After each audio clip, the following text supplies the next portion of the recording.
My model of natural, it always reduces to energy.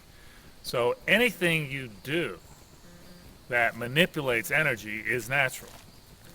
In fact, it's in one way of looking at it, it's impossible not to be natural. Whether you use a tool rightly or wrongly, you are affecting the dog's energy.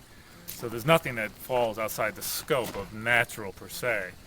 So I use food, collars, leashes, toys, props of all manner, make, and shape and size. But my goal is to elicit certain states of energy in the dog, and those states of energy will control the dog, and that's completely natural.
It's interesting when you talk with other people who are into dogs.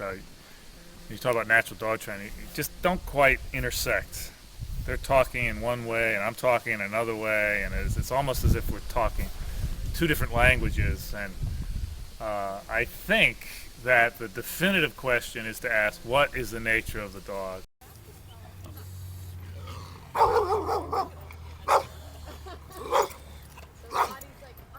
Well, if you feel guilty, that means you're trying to harm the dog. Like when you go to court and you say, "Yes, Your Honor, I'm guilty," well, they give you the penalty. All right, well, you're guilty. You have to pay the consequence. So if you feel guilty around your dog, then you're saying to your dog energetically, "I'm doing this to you on purpose." So yeah, he looks depressed.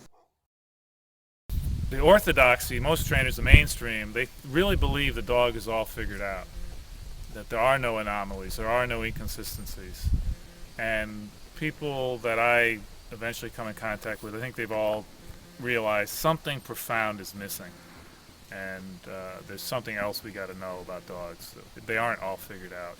Do they have a irreducible essence that accounts for their ways?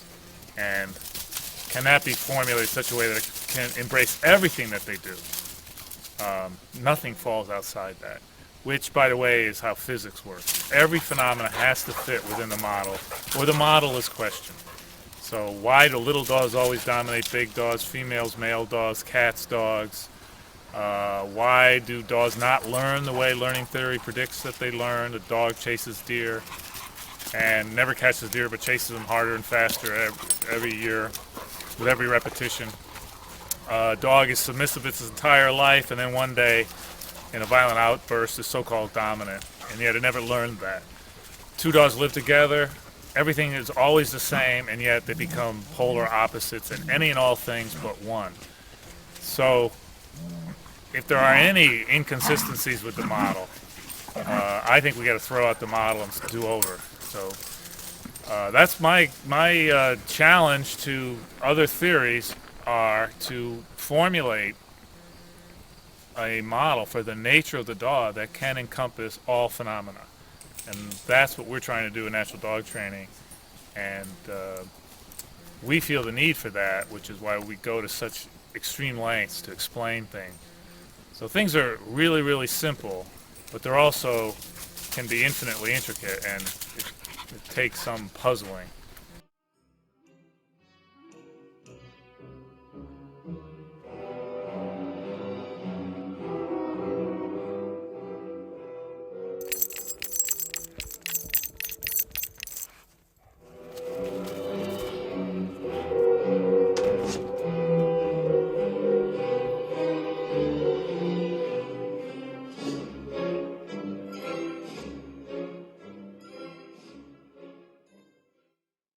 So some people ask me, well, what's the difference between a dog and a wolf? Because they're obviously not the same. And it's really revealing. The wolf's brain is 1/3 larger than the dog's brain. Anybody that knows wolves and knows dogs said, wow, wolves are really smart. Also, dogs, or the wolf cubs, and dog puppies, the more advanced their nervous system gets, the less social they get. Most of their brain is hardwired to instincts. So the dog is actually the heart of the wolf, if you will, without all the instincts.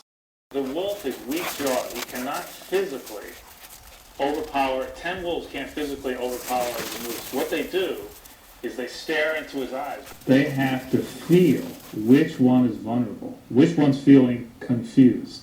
So they stare at him. It's just like they put an electrical charge onto the moose or the formation of muskox. And the one who starts to vibrate, which is on the continuum of being friendly per se, that's it. Because he's losing contact with his own body, if you will. And he's going to run. And he's going to falter. He's going to weaken, waver in the line. And that's the one they're going to focus their combined energies on. Now, if he runs, now they have permission to bite him and bring him down. And he's vulnerable. Now, not only that, but it goes against his entire life's learning to run. When his whole life, he just stood his ground and they had to leave him alone. All the theorists at the moment are saying the pack, a respect for subordinates to a leader, allows for teamwork and cohesion, and that allows the hunt.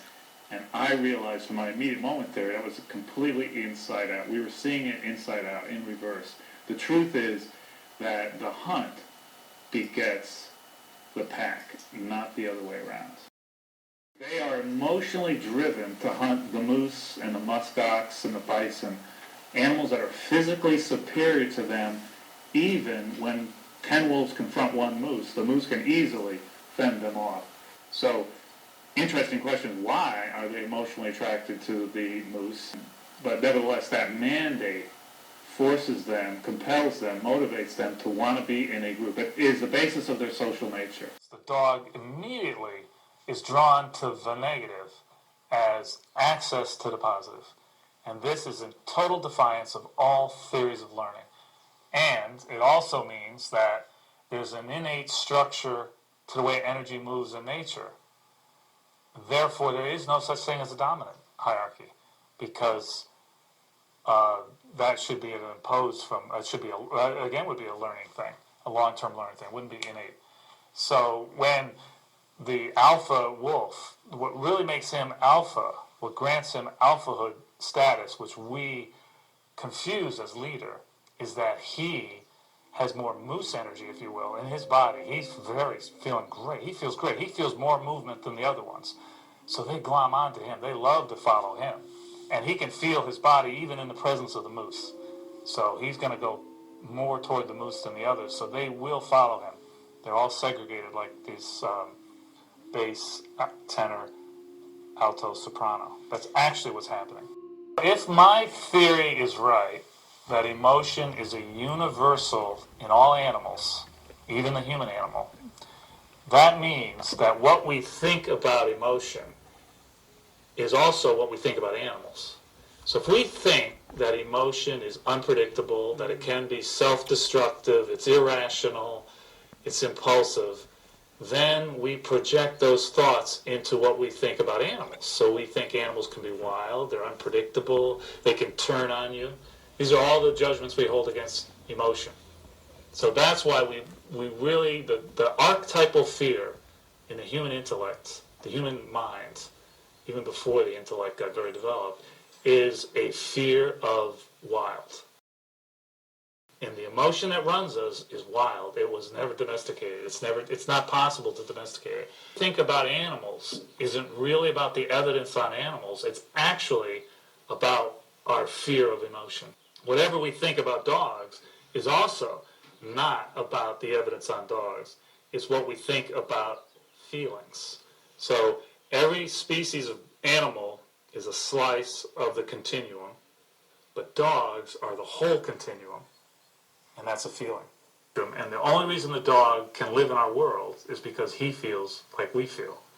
Therefore, they can live. But what we think about dogs is, again, we fear feelings. The feelings have to be dominated. Therefore, we need to see a dominant hierarchy in nature. If I want something too much, I get in trouble. That's the archetypal judgment when we were imprinted as infants, when we were domesticated.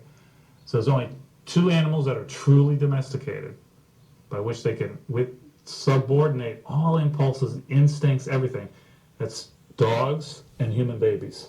So however we were domesticated, we will read that into the dog.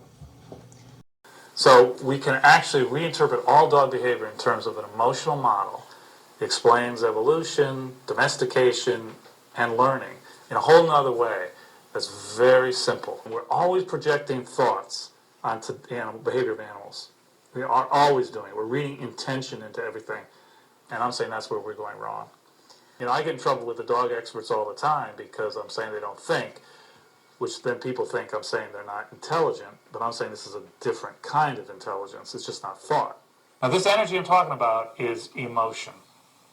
Emotion is how animal consciousness makes contact with material nature, the physical world. Emotion is the interface. And it works according to specific rules. For example, if you are driving on the road, you're always looking for the negative. You take all the positives for granted. You're going to get to your destination. This road gets somewhere towards your destination. There'll be gas stations, restrooms, there'll be food, lodging if you're going far. But it's the negative that organizes your perception.